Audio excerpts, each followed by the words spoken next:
The chair kicked out beneath her boots, and the rope snapped tight around Lila Ayana's neck as the crowd leaned in like they were watching a show. Dust swirling under their feet, someone laughing, someone spitting, someone whispering Apache. Like that was enough to make her guilty.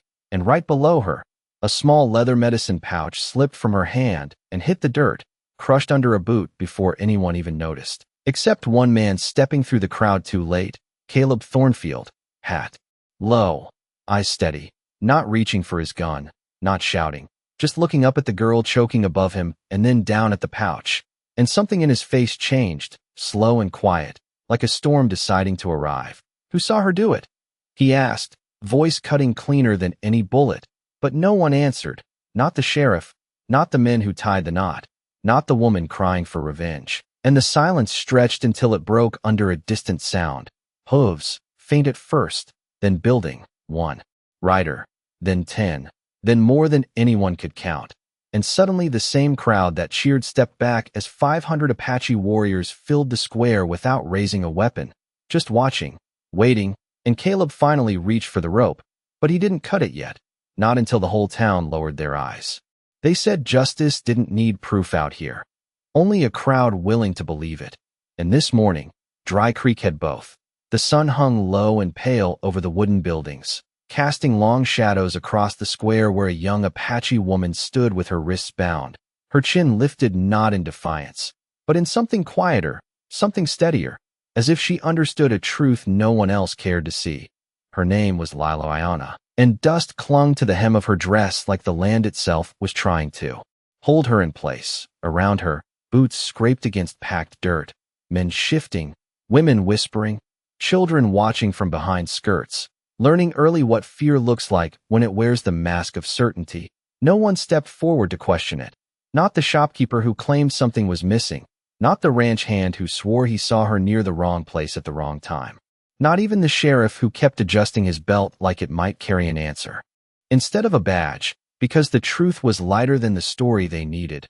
And stories were heavier, easier to stand on, easier to build a moment like this. Lila's eyes moved once across the crowd, not searching for help, not begging, just seeing, memorizing perhaps, the faces of people who had already decided who she was, a stranger, a threat, a reason. The rope above her swayed slightly in the dry wind, creaking soft like an old door that had opened too many times, and somewhere near her feet, unnoticed by most, a small leather pouch slipped from her hand and landed in the dust, its stitching worn but careful, its purpose quiet. It rolled once before stopping near a man's boot. He didn't look down, none of them did, because looking meant thinking, and thinking slowed things down, and no one wanted that today. The murmur rose and fell like heat off the ground, not loud, not angry, just certain. And certainty is a dangerous thing when it belongs to many and not to truth. Lila closed her fingers slowly, empty now, and for a moment, the wind seemed to pause with her, as if even the air knew something had been lost, something small but important, something that might have told a different story if anyone had cared to listen. But no one did, not yet. And beyond the edge of town, far past the last fence post and the brittle grass bending under the same sun, a lone rider moved through the distance, steady, unhurried, like a man who understood that arriving late sometimes meant arriving at the only moment that mattered. Caleb Thornfield hadn't planned to stop in Dry Creek, hadn't planned much of anything for months, but something in the way the wind carried sound across open land had shifted his path, a feeling more than a thought. And as he rode closer, the shape of the crowd came into view, the stillness of it, the way people stand when they think they're right, and he slowed his horse without knowing why, eyes narrowing beneath the brim of his hat, because out here, stillness like that rarely meant peace. It meant something else entirely, something waiting to happen, or something already too far gone to stop. And in the center of it all, beneath a rope that moved just enough to catch the light, stood a girl who did not look away. Caleb reined his horse to a slow stop at the edge of the square, the leather creaking softly beneath him, the animal shifting under the weight, as if it too could feel that something was wrong in a way that did not need words. And for a long second he did not move, did not speak, just watched, because men who had lived long enough out here learned that the first thing you saw was rarely the truth. It was only what people wanted you to see. And what he saw now was a town standing too still, too certain, like a painting someone had already decided how it would end.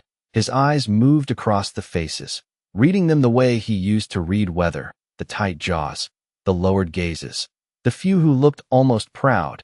And then he saw her, Lila Ayana, small against the open sky, but not small in the way that mattered. Her shoulders steady, her eyes clear, not pleading, not broken. And something about that unsettled him more than if she had cried out, because innocence often begged, but truth did not always need to.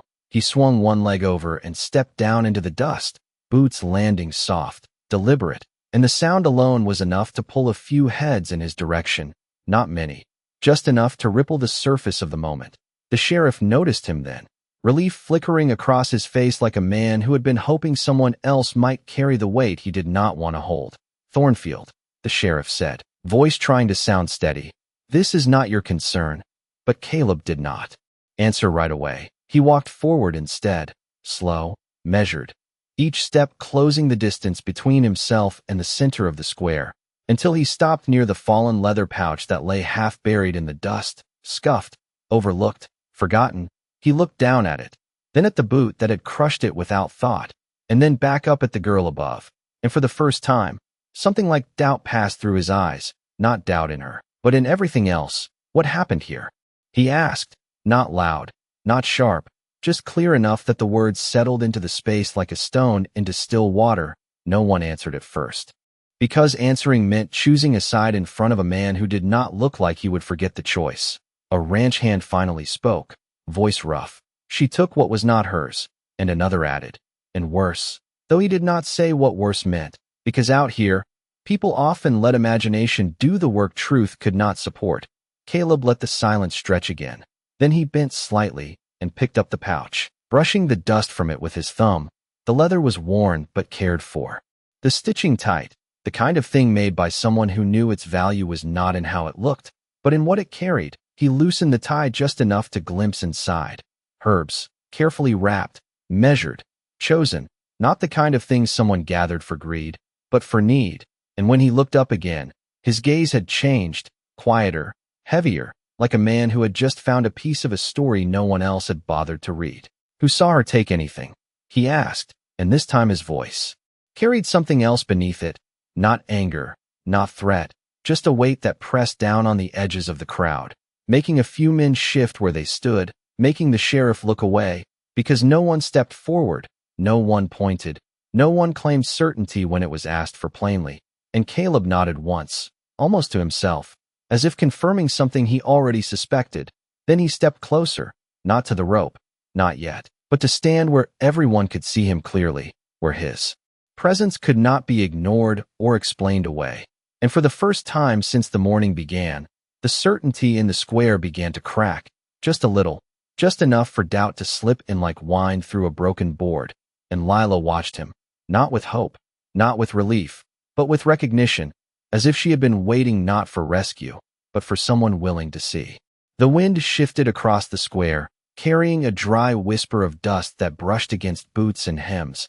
And for the first time that morning, the crowd did not feel as solid as it had before. Something unseen had moved among them, something quiet but undeniable, and it began with the smallest thing, a hesitation, a man lowering his gaze, a woman tightening her grip on her shawl, the sheriff clearing his throat without speaking, because Caleb Thornfield was still standing there, still holding that small leather pouch like it weighed more than the entire moment.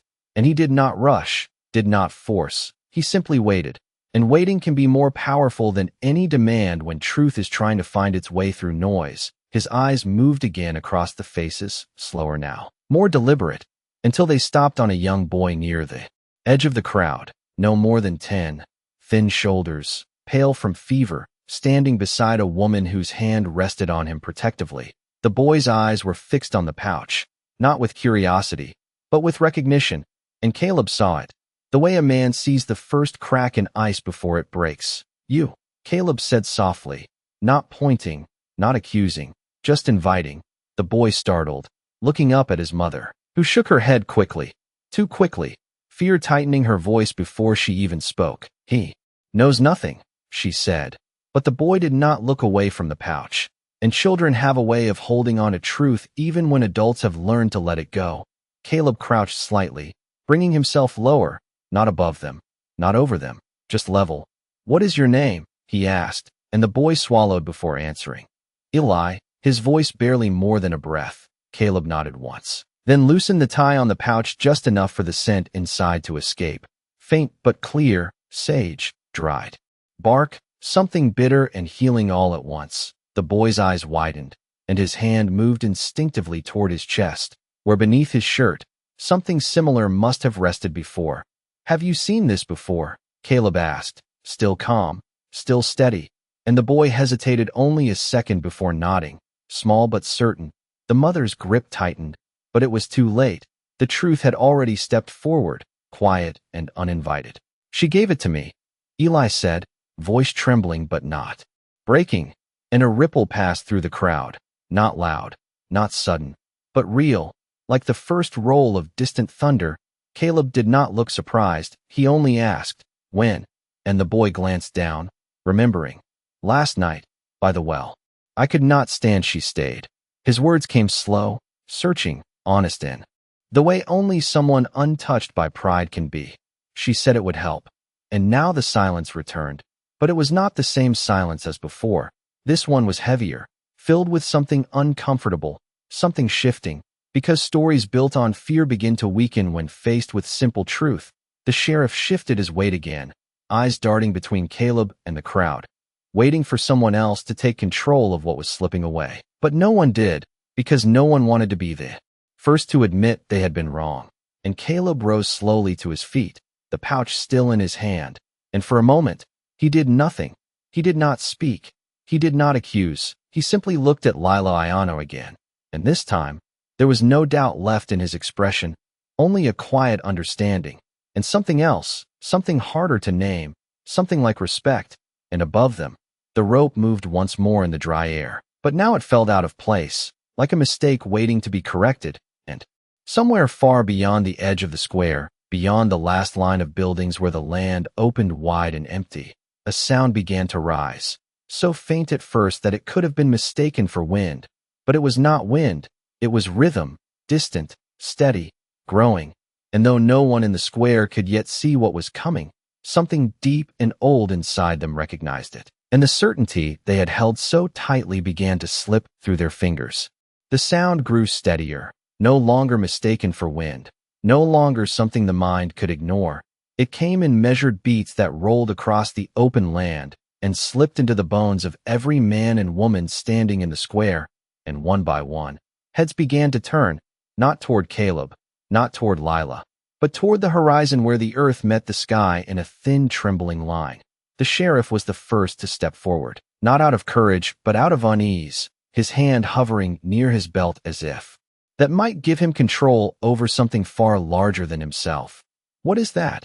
someone whispered, though no one answered, because deep down they already knew, the kind of knowing that does not come from sight, but from memory, from stories told in low voices around fires, from warnings passed between generations about what happens when a line is crossed without understanding.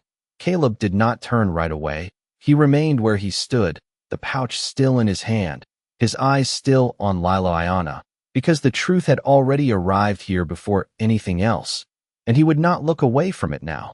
Lila's gaze met his, steady as before, but there was something new beneath it, not fear, not relief, but a quiet acknowledgement, as if she too had heard the rhythm long before the others did, as if she had been counting it in her chest while the rope above her swayed in slow circles. The crowd shifted again, but this time it was not hesitation, it was distance, small steps backward, boots scraping against dirt, the kind of movement people make when they realize they may not be standing where they thought they were. Eli clutched his mother's hand tighter, his small voice breaking the silence again. "They are coming," he said. Not as a warning, not as a threat, just as a fact. And the words seemed to settle heavier than any shout could have, because facts do not need to be loud to change everything. Caleb finally turned then, slow, deliberate, his eyes moving toward the horizon where the dust had begun to rise in a long, low cloud, not chaotic, not scattered, but ordered, steady, like a line drawn across the land with purpose, and within that rising dust, shapes began to form. Riders, more than one, more than 10, more than anyone in the square had prepared themselves to face. The sheriff took another step back, his voice losing its shape as he spoke. We did not know. But the words fell apart before they could land, because knowing had never been the point. The point had been believing something easier than truth, and now truth was riding toward them with the weight of hundreds. Caleb's jaw tightened slightly, not in fear, not in anger, but in recognition. He had seen this before, not the number, not the scale, but the meaning behind it. People who moved not for revenge, but for something deeper, something tied to honor, to memory, to a bond that did not break simply because distance or time tried to stretch it thin. He glanced once more at the rope above Lila, then at the pouch in his hand, and without a word, he stepped forward, just enough to place himself directly beneath her, not touching, not interfering yet, just standing there, as if drawing a line no one else could see, but everyone could feel. The first riders reached the edge of the square then, their horses slowing not out of hesitation, but out of control, precise, measured, and they did not shout, did not raise their hands, did not demand anything. They simply arrived, and more followed behind them, filling the space not with noise, but with presence, until the square that once felt crowded now felt small, contained, held within something far larger than itself. And still, no one spoke, because there are moments when words only make things smaller, and this was not a moment meant to be reduced. It was a moment meant to be faced, and in the center of it all, beneath the quiet creak of rope and the steady breath of horses, stood a girl who had never asked for any of this, and a man who had chosen not to look away. The riders did not rush, and that was the first thing that unsettled the town more than anything else, because men who came in anger moved fast, loud, careless, but these men moved with purpose, their horses stepping in slow, controlled rhythm, hooves pressing into the dirt like they belonged there, like the land itself had made space for them long before this moment arrived, and one by one they filled the edges of the square, then the streets beyond, until the number was no longer something the eye could measure, only something the chest could feel, heavy, steady, impossible to ignore. The sheriff took another step back, then another, his authority shrinking with each inch of ground he gave away, his badge catching the sunlight in a way that now felt almost fragile, like a promise no one believed anymore. No one gave him orders, no one looked to him, because whatever control this town thought it had was slipping quietly into something else, something older, something that did not need a badge or a voice raised to be understood. Caleb Thornfield stood where he had placed himself, directly beneath Lila Iona, the rope above her still swaying slightly, though the air had gone strangely still, and for a moment, it seemed like time itself had slowed just enough for every person there to realize exactly where they were standing, not in judgment, not in certainty, but in the space between what they had believed and what was now unfolding in front of them. The first of the riders dismounted without a word, his boots touching the ground with a softness that carried more weight than any heavy step could have. He was older, his hair streaked with gray, his posture straight, his presence steady, and his eyes moved not across the crowd, not toward the sheriff, but directly to Lila. And in that look, there was no surprise, no confusion, only recognition, the kind that does not need explanation, the kind that speaks of connection that runs deeper than distance or misunderstanding.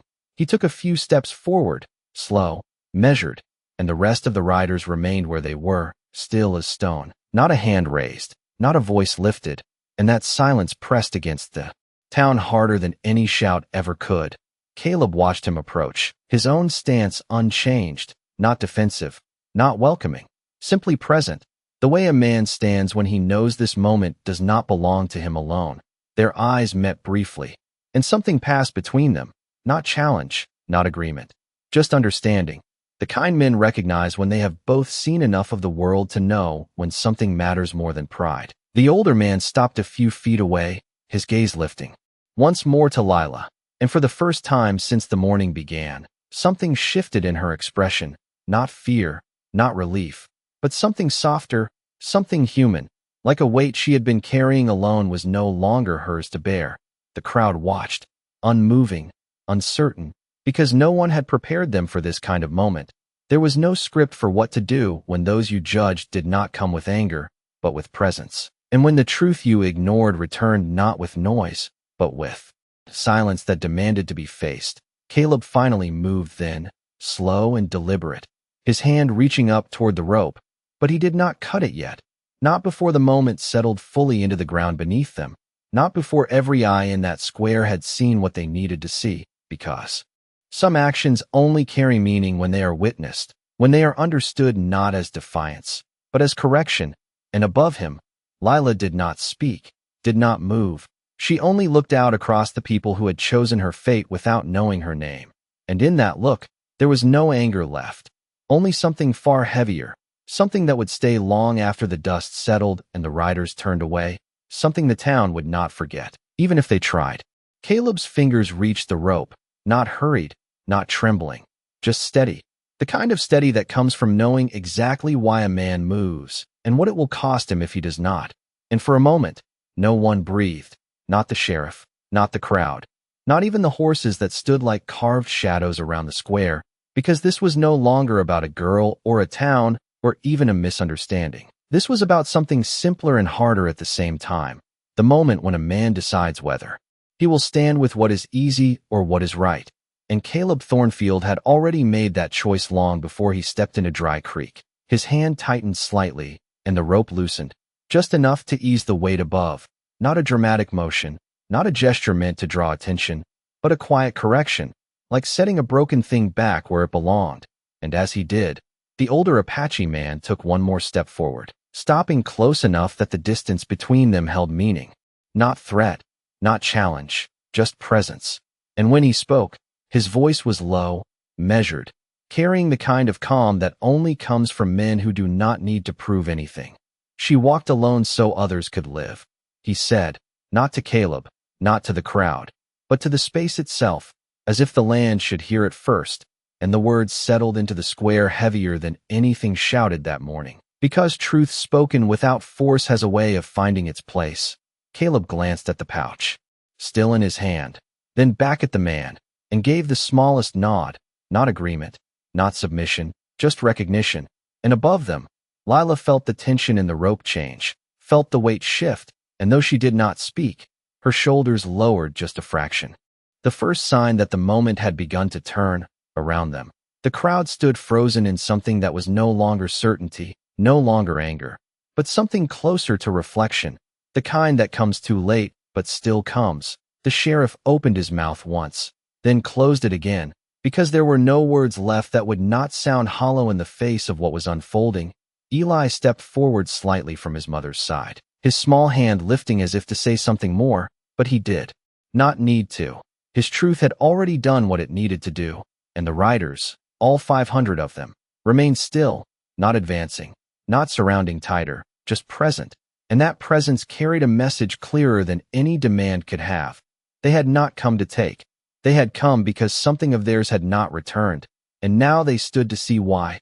Caleb finally lifted his other hand and began to work the knot, slow, deliberate, each movement visible, each second stretching just long enough for every person watching to understand what was being undone. Not just a rope, not just a mistake, but a belief that had been built too quickly and held too tightly. And when the knot gave, it did so without sound, without spectacle, the rope falling loose in a quiet line, and Caleb stepped back just enough to give Lila space, not claiming the moment, not holding it, simply allowing it to exist. She brought her hands forward slowly, the marks of the bindings still fresh but already fading in importance compared to everything else. And she looked first at the older man, then at Caleb, and in that brief exchange, something passed that did not need to be spoken, gratitude, perhaps, or something deeper, something like acknowledgement of a line held when it could have been broken. The crowd watched, still silent, still unmoving, because there was nothing left to do but witness what they had nearly destroyed and what had now been returned. And above them, the rope swayed once more in the dry air, no longer a symbol of judgment, but of a mistake that would not be forgotten. No one moved right away, and that was what made the moment linger, not the release of the rope, not the presence of 500 riders, but the stillness that followed.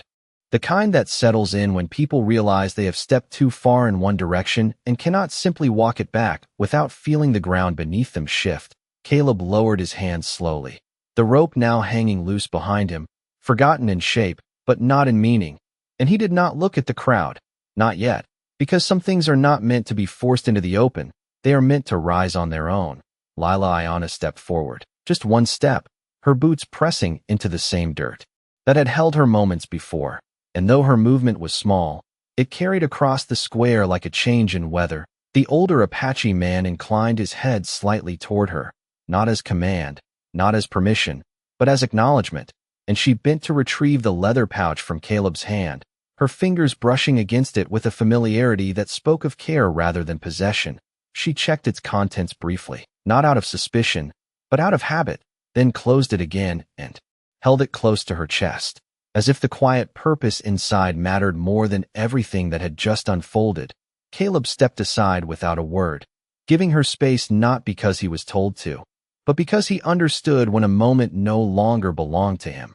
And that understanding did not go unnoticed. The older man's eyes flickered toward him once more, a brief glance, but one that carried weight. The kind that passes between men who recognize something in each other that does not need to be spoken aloud. Behind them, the riders remained still, their presence unchanged, not advancing, not retreating, simply witnessing, and that witness was enough to hold the entire town in place. The sheriff finally took a step forward, hesitant, his voice finding its way back in pieces. We did not know," he said again, but this time the words felt smaller, thinner, like something worn out from being used too often. And no one answered him, not Caleb, not Lila, not even the riders, because knowing had never been the measure of what had happened here. It had been something else entirely, something easier, something chosen. Eli stepped out from beside his mother then, his small boots kicking up dust as he moved closer, not afraid now, not uncertain, just drawn by the quiet pull of something he had already understood before the others. He looked up at Lila, his voice soft but clear. "It helped," he said, one simple sentence. But it landed with more weight than anything that had come before it, because it carried truth without defense, without excuse. Just as it was, Lila looked down at him, and for the first time since the morning began, there was a change in her expression that could not be mistaken. Not relief, not victory, but something gentler, something that belonged to the moment before all of this, before the rope, before the crowd, before the judgment. She reached into the pouch and pulled out a small wrapped bundle, placing it carefully into the boy's hands, her movement calm, precise, as if nothing else in the world had interrupted that simple act of care, and in doing so, she returned the moment to what it should have been all along, not a trial, not a spectacle, but a quiet exchange between two people. The crowd watched, and something in them shifted again, deeper this time, not fear, not uncertainty, but something closer to recognition, the kind that stays with a person long after the dust has settled. Caleb turned slightly then, his gaze finally sweeping across the faces around him, not accusing, not demanding, just looking, and one by one, those faces lowered, not because they were told to, but because there was nothing left to hold them up. The riders remained still for a few seconds longer. Then, without signal or sound, the first of them stepped back, then another, then more, their movement as controlled as their arrival, not retreating in defeat, not leaving in triumph, simply departing because their purpose had been fulfilled. And as they did, the weight that had filled the square began to lift, slowly, like a storm moving on without ever breaking, leaving behind something quieter, something harder to ignore. And in the center of it all stood a girl who had said nothing, done nothing to defend herself, and yet had changed everything. The last of the riders did not leave all at once, and that mattered, because it gave the town time to feel what remained after their presence began to fade. The slow retreat of 500 figures moving back toward the open land they came from, not hurried, not looking back, just returning to where they belonged. And with each step they took away from the square, the silence they left behind grew heavier, not lighter, because it was no longer filled with fear. It was filled with something far more difficult to carry, something that stayed even when the source of it was gone, the kind of silence that forces a man to stand inside his own thoughts without distraction. Caleb Thornfield watched them go without turning his back on the square, his eyes following their movement just long enough to understand that nothing more needed to be said between them. The older Apache man was among the last to leave, and before he stepped away fully, he paused once, turning his head slightly toward Caleb, not enough to invite conversation, just enough to acknowledge what had been done, and Caleb returned that acknowledgement with the smallest tilt of his chin, nothing more, because some exchanges lose meaning when they are spoken aloud. Lila Ayana remained where she stood for a moment. Longer, her hand resting lightly on the pouch at her chest. Her gaze no longer on the crowd, no longer on Caleb, but on the open space beyond the town where the riders had begun to disappear into the distance, as if she were measuring something invisible, something only she could see. And then, without announcement, without hesitation, she turned and began to walk, not toward the sheriff, not toward the people who had judged her, but toward the same edge of town the riders had crossed, her steps quiet, steady, carrying none of the weight that had been placed on her before, because she had never accepted it to begin with. Eli watched her go, clutching the small bundle she had given him, his fingers careful around it, as if he understood that some things are meant to be held gently, not because they are fragile, but because they are important. His mother stood beside him, silent now, her earlier certainty gone, replaced with something she could not quite name. The sheriff remained where he was, his shoulders lower than before, his badge catching the light in a way that no longer drew attention, because authority, once questioned, does not return the same way it left, and the men who had spoken the loudest earlier now said nothing at all, their boots fixed to the ground, as if moving would only make the moment follow them. Caleb finally shifted his weight, turning slightly toward the center of the square where the rope still hung, forgotten by all but not by him. He stepped forward and reached up once more, this time removing it fully from where it had been tied, coiling it slowly in his hands, not as a trophy, not as a warning, but as something that should not remain where it could be used the same way again. And when he was done, he carried it to the base of the post and set it down, not throwing it, not hiding it, just placing it where it could be seen for what it was, a reminder. The wind moved again then, softer now, carrying the faint scent of dust and distant grass, and with it came the quiet return of ordinary sounds, a door creaking somewhere, a horse shifting its weight, a child breathing easier. But none of it erased what had just happened. It only settled around it, like time beginning to move again after holding still long enough for truth to pass through. Caleb lifted his hat slightly and settled it back down, his gaze sweeping the square one last time, not searching for thanks, not expecting anything, just making sure the moment had reached every corner it needed to reach. And then he turned his back on it, stepping away without hurry, leaving behind a town that would go on as towns do, but not unchanged, not untouched, because some mornings do not end when the sun moves overhead. They stay, quiet and persistent, in the way people look at each other, in the way they remember, and in the way they choose, next time, whether to stand with the crowd or to stand alone. By late afternoon, the square looked smaller than it had that morning, as if the weight of what happened had pressed the space inward, tightening it around the people who remained. And though the riders were gone and the dust had settled back into the earth, something unseen still lingered in the air, not heavy, not threatening, just present, like a memory that refused to fade as quickly as everyone might have hoped. The sheriff stood alone near the post now, his hand resting against the wood, where the rope had once been tied, his fingers tracing the grain, without purpose, as if searching for something he could not name. And for the first time in a long while, he did not look like a man in charge. He looked like a man trying to understand how easily that idea could slip away. A few townsfolk began to move again, slow at first, uncertain, stepping back into their roles as if nothing had changed. But the way they avoided each other's eyes said otherwise. Conversations that might have filled the air on any other day remained unspoken, because words would have forced them to acknowledge what they had nearly done, and silence, for now, felt safer. Eli sat on the edge of the well, the small bundle still in his hands, turning it carefully between his fingers, his breathing steadier now, his face no longer pale. And though he did not fully understand the weight of the moment he had stepped into, he understood enough to know that something important had been protected, something that had nothing to do with the town and everything to do with the choice to speak when others would not.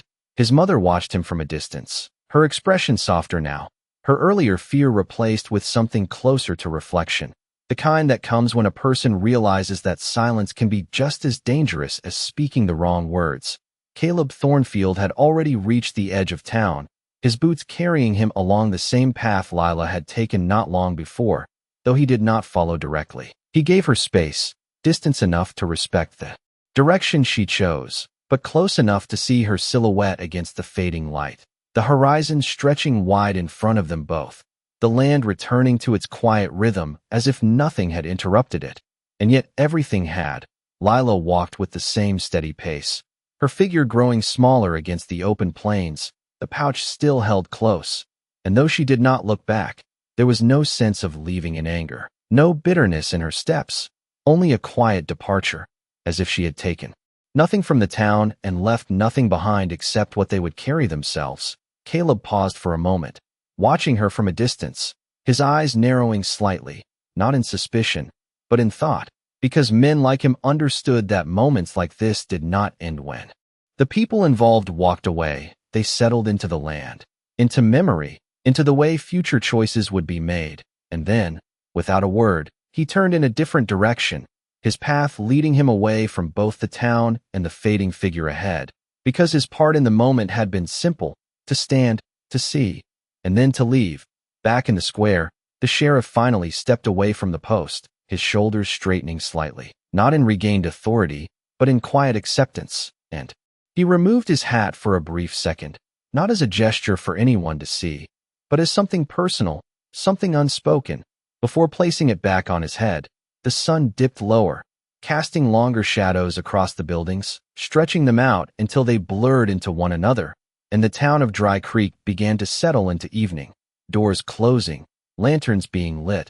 But the memory of that morning remained, not loud, not dramatic, just there, woven into the space between people, into the way they would speak tomorrow, into the way they would pause before deciding again who was guilty and who was not. And somewhere beyond the reach of the town, where the land opened wide and the sky carried no judgment, a girl walked on without looking back, and a man walked away knowing that sometimes the hardest thing a person can do is not to act, but to stand still when it matters most. Evening settled over the land like a slow breath, stretching shadows across the plains until the last light of the sun turned everything gold and quiet. And far from Dry Creek, where the dust of the town no longer clung to the air, Lila Ayana walked along a narrow trail that only those who knew the land would recognize, her steps unhurried, her posture unchanged, as if the events of the day had not altered her path, only confirmed it. The pouch rested against her chest, warm from her body, its contents untouched since she had handed the small bundle to Eli, because what remained inside was not meant for urgency, but for time, and time out here moved differently, slower, deeper, guided by needs that did not shout but waited. The wind moved gently through the tall grass, carrying the scent of sage and distant water, and somewhere ahead, faint but steady, came the low murmur of voices, familiar, grounded, the kind that did not rise in fear or fall in doubt, but stayed even, like the land itself. She did not quicken her pace, because she knew they would still be there when she arrived. They always were, far behind her. Caleb Thornfield rode along a separate ridge, his horse moving with the same steady rhythm that had carried him through years of open country. And though he did not follow her trail, he knew where it led, not by sight, but by understanding, the kind a man earns after enough seasons spent watching how people move when they belong somewhere. He slowed his horse as the last light dipped lower, his eyes scanning the horizon not for danger, but for shape, for meaning, and in the distance, barely visible against the fading sky, he saw them, the riders, no longer a formation, no longer a force, but a presence returning to itself, blending back into the land like they had never left it. He exhaled slowly, a breath he had not realized he was holding, and tipped his hat slightly, not toward them, not toward her, but toward the moment itself, because some things deserved acknowledgement even when no one was there to receive it. Back in Dry Creek, the first lanterns were lit, their soft glow pushing against the dark that crept in between buildings, and the town moved again, cautiously, as if each step needed to be tested before it could be trusted. The sheriff sat alone outside his office, his hat resting beside him, his gaze fixed on the empty square where the post still stood, and though the rope was gone, its absence felt just as present, like a question left unanswered. He rubbed his hands together slowly, not from cold, but from thought, because there are moments a man cannot simply walk away from, no matter how far he goes. Eli lay in his bed near the window, the small bundle tucked carefully beside him, his breathing calm, his strength returning in quiet ways, and before he closed his eyes, he whispered something to himself, not a prayer, not a promise, just a simple truth he had learned without anyone teaching it to him, that sometimes the right thing is small, and that does not make it less powerful. The town would remember this day, not loudly, not in stories told for pride, but in the pauses between words, in the way eyes met and then looked away, in the way decisions were made more slowly, more carefully, as if each person now carried a piece of what had happened and did not quite know where to set it down. And out beyond it all, under a sky that held no judgment and asked for none, a girl walked toward her people, a man turned toward his own path, and the land stretched on between them, wide and silent, holding the memory of a day when nothing was fired, nothing was forced, and yet everything changed. Morning came slower the next day, as if the sun itself had chosen to rise with more care over Dry Creek, its light stretching across the buildings in long, quiet lines that revealed everything exactly as it was, nothing hidden, nothing softened. The square looked the same at first glance, the same wooden post, the same worn ground, the same space where people gathered out of habit, but something had shifted beneath it all, something subtle but permanent, like a foundation that had settled after a long tremor. The sheriff stood there again, earlier than usual, his boots planted in the same spot as the day before, but his posture different, less rigid, less certain. He looked at the post not as a tool, not as a symbol of authority, but as something that required thought before it could ever be used again. And that thought alone was new. A few townsfolk began to appear, not in clusters, not in loud conversation, but one by one, moving with a quiet awareness of each other, nodding instead of speaking, stepping aside instead of pushing forward. Small changes, almost invisible, but real. Eli walked out into the morning light with the bundle still in his hand. Though it was smaller now, used, its purpose fulfilled, his steps were steadier, his shoulders no longer weighed down by weakness. And when he passed the sheriff, he did not look afraid. He simply looked, and in that look there was something the sheriff could not ignore, not blame, not dismiss, something honest that required no explanation. The sheriff nodded once, a small motion, but one that carried more meaning than any order he had given before. Across the square, a few men who had spoken the loudest the day before now kept their voices low, their eyes drifting often toward the ground, not in shame that needed to be announced, but in a quiet recognition that they had stood on the wrong side of something they did not fully understand. And that recognition stayed with them, not as punishment, but as a weight they would carry into every decision that followed. Far beyond the town, the land moved as it always had, wind across grass, birds tracing invisible paths through the sky, the kind of rhythm that did not change for people, no matter what they did or believed. Lila Ayana had reached her people before the night had fully settled, and now she stood among them, not at the center, not elevated, just present, as she had always been. The older man who had stepped forward in the square stood nearby, speaking quietly with others, not about what had happened, not in detail, but in the way people share understanding without needing to retell every part. And when Lila moved among them, there was no celebration, no grand acknowledgement, only the same steady respect that had always existed, unchanged, uninterrupted, because for them, what mattered was not what the town had done, but what had been upheld in the end.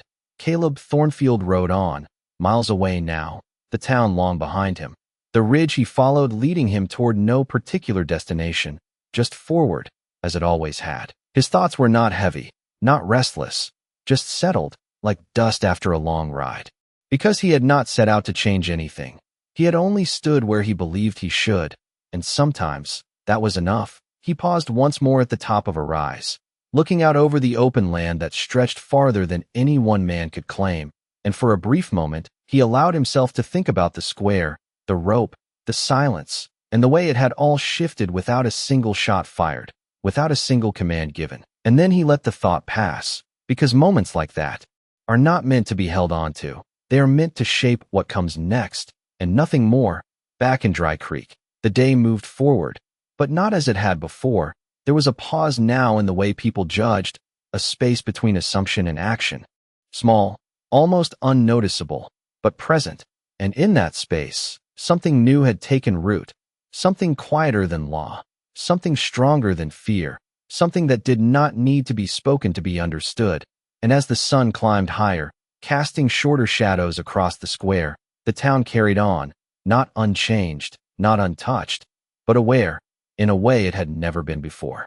By the third day, the town no longer spoke about it directly, and that was how you knew it had settled deep, not in words, but in the way people carried themselves, in the pauses that came before decisions, in the small shifts that no one announced but everyone felt. The square stood quiet under the noon sun, the post casting a shorter shadow now, its presence unchanged yet somehow stripped of its old certainty. A few men worked nearby, fixing a broken fence line, their movements steady but their voices low, and every so often one of them would glance toward the center of the square, not out of fear, but out of memory, the kind that lingers without asking permission. The sheriff had begun a new habit, one no one commented on, but everyone noticed. He no longer made decisions alone. He listened first, even when it slowed things down, even when it made him look unsure, because something in him had shifted that morning, something that did not allow him to act without seeing, truly seeing, what stood in front of him. Eli had returned to the well, not because he needed to, but because that was where something important had happened. He sat there with a small stick in his hand, tracing lines in the dirt, simple shapes that meant nothing to anyone else. But to him, they marked a place where he had spoken and been heard. And children remember those places longer than adults remember their own mistakes. His mother watched him from the doorway of their home, her expression softer now, not weighed down by fear, but shaped by understanding, the kind that comes quietly and stays, out beyond the town. The land moved as it always had, unchanged, untouched by the choices of men, but carrying them nonetheless, because every footprint, every path taken or avoided, becomes part of what the land remembers. Lila Ayana moved among her people with the same quiet purpose she had always carried, gathering, preparing, offering what was needed without asking for recognition. The older man spoke with her once, not long, not in detail, just enough to acknowledge what had been faced and what had been preserved. And when he finished, he placed his hand briefly over his heart, not as a gesture for her, but as one for something larger, something that did not belong to any one person. Caleb Thornfield had not returned to Dry Creek, and he would not because he avoided it, but because he understood that his presence was no longer needed there. The moment had passed, and the town would carry it forward on its own. He rode along a narrow stretch of land where the wind cut sharper, the sky wider, and for a while, he allowed his mind to settle into the rhythm of the ride, the creak of leather, the steady sound of hooves, the kind of quiet that does not demand anything from a man, and yet gives him space to think if he chooses to. And when he did think of that morning, he did not replay it, did not examine it. He simply let it exist as it had been, a moment where nothing had been forced, and yet everything had shifted. Back in Dry Creek, a stranger arrived near dusk, leading a tired horse and asking for water, and the first man he approached hesitated, just for a second, a brief pause that might have gone unnoticed before, but now it was there, clear, present, and then he nodded and pointed the way, not with suspicion, not with judgment, just with a simple acknowledgement. And that was how change showed itself here, not in grand gestures, not in spoken apologies, but in the smallest decisions, made differently than they would have been before. The sun dipped low again, stretching shadows across the square, and the town settled into another evening, quieter, steadier, carrying with it something that had no name, no law, no rule, but held more weight than all of them combined. And in that quiet, if you listened close enough, you could almost hear it, not as a sound, but as a presence, the space between what people once believed and what they now knew they had to question. And that space, once opened, never fully closes again. Years later, people would still pass through Dry Creek and notice something they could not quite explain, not in the buildings, not in the roads, but in the way the town held itself, like a place that had learned to pause before it spoke, to look before it judged. And though no sign marked the change, no story was told openly in the streets, the memory lived there all the same, quiet and steady, like a shadow that never fully disappeared even under the brightest sun. The post still stood in the center of the square, weathered by time, its surface marked by wind and seasons, but no rope had touched it since that morning, and no one reached for one without first remembering. The sheriff grew older, slower in his movements, but sharper in his seeing, and when disputes arose, as they always do in places like that, he listened longer than he spoke, and sometimes that was enough to keep things from turning into something they could not be taken back from. Eli became a man in that town, strong in ways that did not come from size or force, but from the memory of a moment when truth had stood alone and still been enough. And when people asked him why he never rushed to judgment, he would only shake his head slightly and say, "Because I have seen what happens when you do." And that was all. He never needed to say more. Out on the open land, where fences do not last and paths shift with the wind, stories traveled differently, not written, not spoken in full, but carried in pieces, in glances, in the way riders greeted each other without asking too many questions. Lila Ayana became known among her people not for what had been done to her, but for what she had carried through it, a steadiness that did not bend even when the world tried to place weight where it did not belong.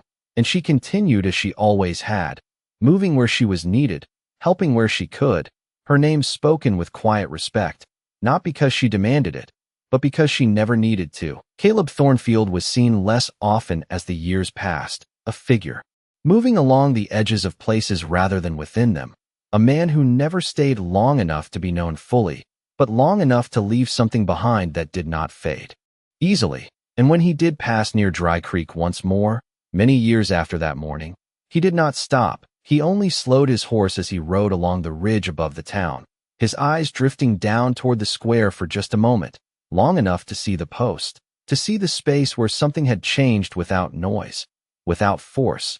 And he gave the slightest nod, not to the town, not to the past, but to the choice that had been made there, the one that had required no weapon, no command, only the courage to stand when it would have been easier to step aside.